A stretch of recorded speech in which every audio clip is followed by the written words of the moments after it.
Hey there everyone, this is Ray Carcillo, and unlike movies, where sequels tend to never live up to the original, video game developers typically learn from their first ventures into the world with a franchise, and therefore the sequel ends up being bigger and better than the previous chapter.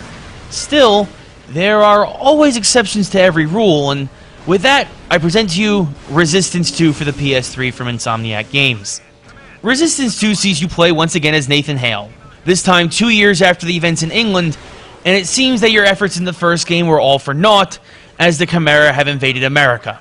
Now part of a special task force under the Special Research Projects Administration, Hale must do all he can to prevent the Chimera from putting their final plans for global domination into effect, as he'll travel all over the world taking on the worst the Chimera have to offer. There were a lot of changes made to Resistance 2 from the first game, especially in the single-player campaign. The first major down point to me is that you can only carry 2 weapons at a time. Although this really makes you consider when to drop a gun, I particularly enjoyed being able to carry 8 guns at a time in the first game, as I knew I would never run out of ammo and could be prepared for any given situation. There was nothing more frustrating than moving through a more wide-open area in Resistance 2 and passing on picking up a shotgun, since any first-person shooter veteran knows a shotgun is only most effective in close or confined quarters.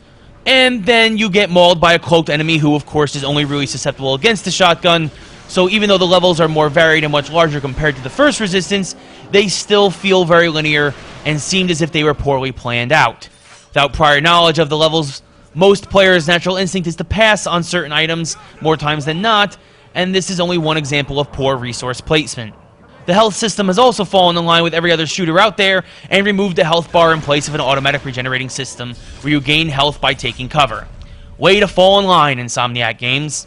The enemy AI is still top-notch, performing typical military tactics like flanking maneuvers or laying down cover fire, but several enemy types have been removed with no explanation whatsoever and replaced with new enemies that, although provide greater variety to the foes you'll face, really do not provide any more of a challenge.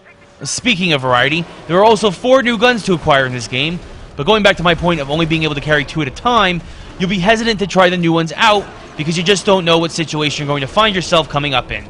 Nothing like carrying a sniper rifle into a small, tight hallway.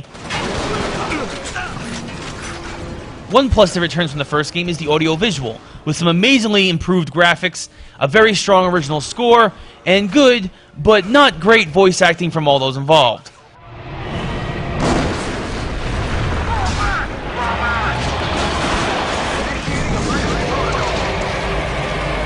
A more solid plus to Resistance 2 is that there are more epic battles along the way to your final confrontation.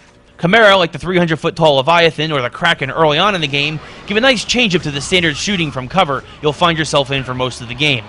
Another sore point to Resistance 2 is that it removed the co-op option from the main campaign. Instead, if you wanted to work together with friends, it provided a smaller co-op campaign with different characters that helps bridge the 2-year gap between Resistance 1 and 2. This shorter and less intense experience, although it provides extra content, takes away from the co-op experience overall. At least the Versus multiplayer returned with 5 different modes of play. You still have your standard capture the flag and death matches, but now there is also a skirmish, and a new mode called Meltdown that is a more objective-based proxy battle and can have up to 60 players in a room at once depending on the mode selected, making it one of the largest Versus multiplayers available at the time. Overall, Resistance 2 tried to do things differently from the first game, but I felt the first game was fine the way it was. Insomniac Games conformed on a lot of points it didn't need to, and the plot wasn't nearly as solid as it came across a lot more convoluted than it needed to be. Add in that it raised a lot more questions than it gave answers, ruined the co-op mode, and had some really shoddy level design to it, and the feel of Resistance 2 has it come up feeling really mediocre compared to its predecessor.